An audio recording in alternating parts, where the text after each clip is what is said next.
南腔北调，今儿的话题角度非常的新颖啊，想必定会给大家带来不少新鲜感。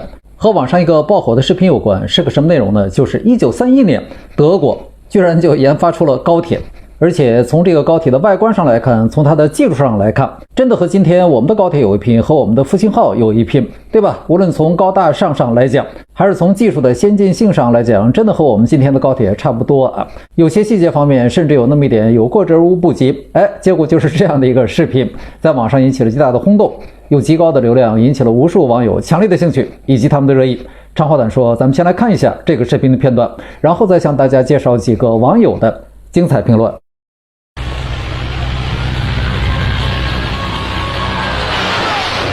这是1931年德国齐柏林号高速列车的真实影像。齐柏林号高速列车由德国工程师弗兰茨·克鲁肯贝格设计，该列车最高时速可达到每小时230.2公里。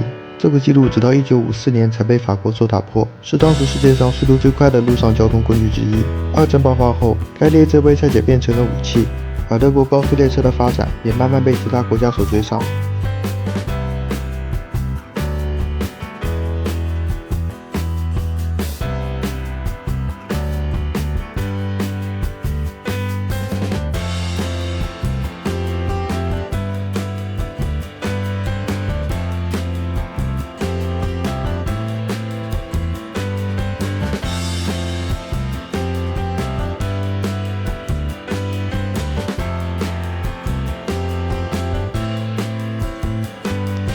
怎么样？看了之后是不是感到挺震撼？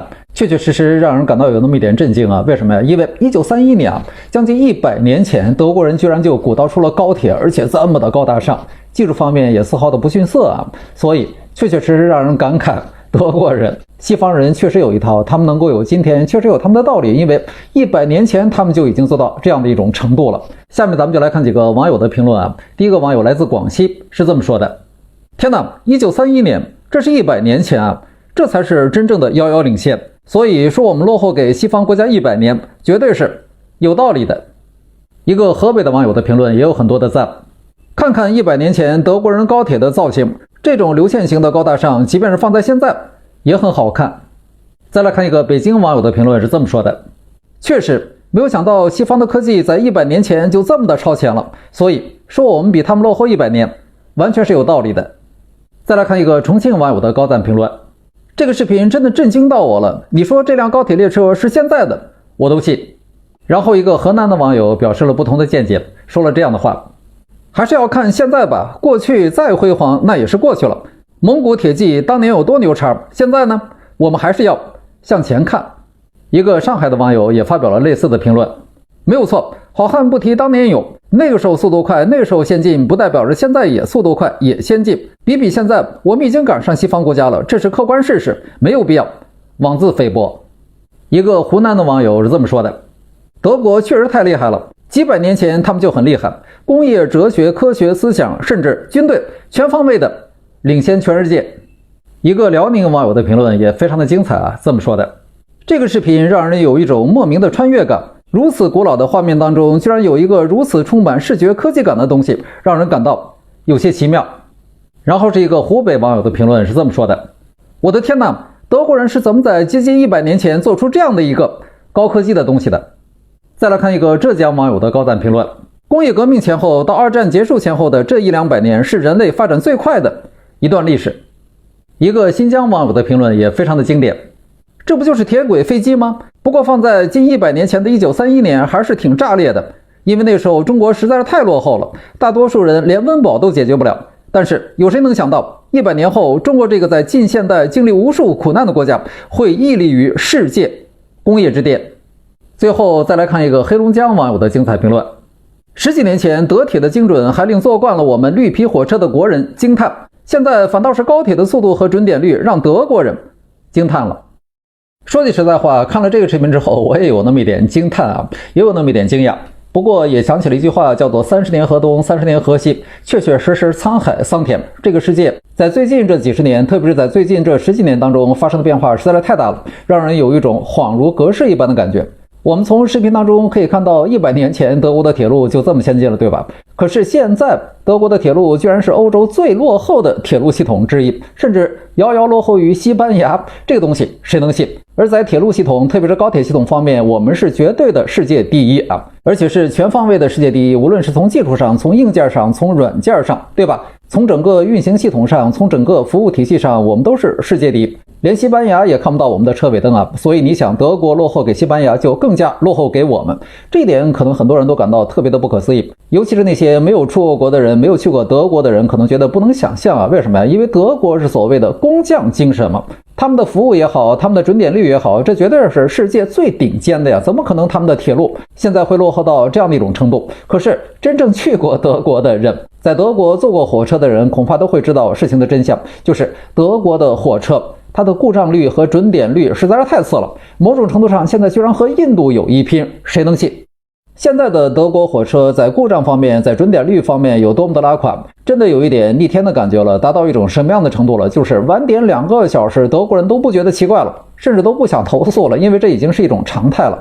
为什么会到这样的一种程度？应了那句话了，叫做物极必反。所以从某种意义上来讲，100年前的德国在很多方面，比如说在铁路方面，在火车方面，非但遥遥领先其他所有的国家，遥遥领先我们，甚至遥遥领先今天他自己，这不是一个非常充满戏剧性的场面吗？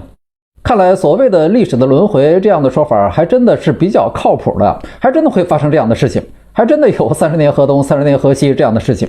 不过甭管怎么说，现在我们已经从后台走到了前台，我们已经从落后走到了先进，从这个意义上来讲，我们有理由为自己取得的成就感到骄傲，感到自豪。为什么呀？因为很长一段时间，网上有一个老梗，就是说我们经常说改革开放这几十年来，我们用了几十年的时间就赶上了西方发达国家，对吧？几百年的发展，很多人他不同意这样的看法。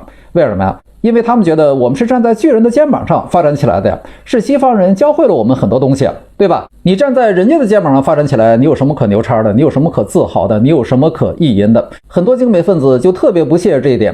最典型的一个例子是什么呢？我曾经看到一个精美分子发了一个帖子，就讽刺我们的这个地方。他举了一个例子，说一个特别破烂、特别破旧、特别落后的小乡镇企业，甚至是街道企业，求爷爷告奶奶，到处借钱砸锅卖铁，对吧？到处筹钱，最后买了一套德国最先进的机器设备，然后他就可以讲我的技术已经赶上德国了，这不是扯吗？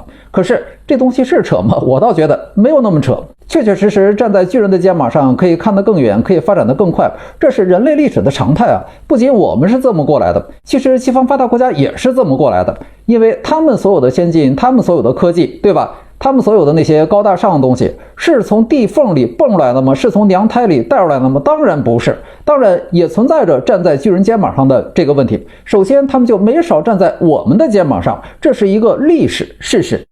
所以经常有人讲，你说用几十年的时间赶上了人家上百年的时间，可是你为什么还说你自己发展了5000年呢？这个时候你怎么不谈你有5000年的发展，你有5000年的历史，你有5000年的辉煌了呢？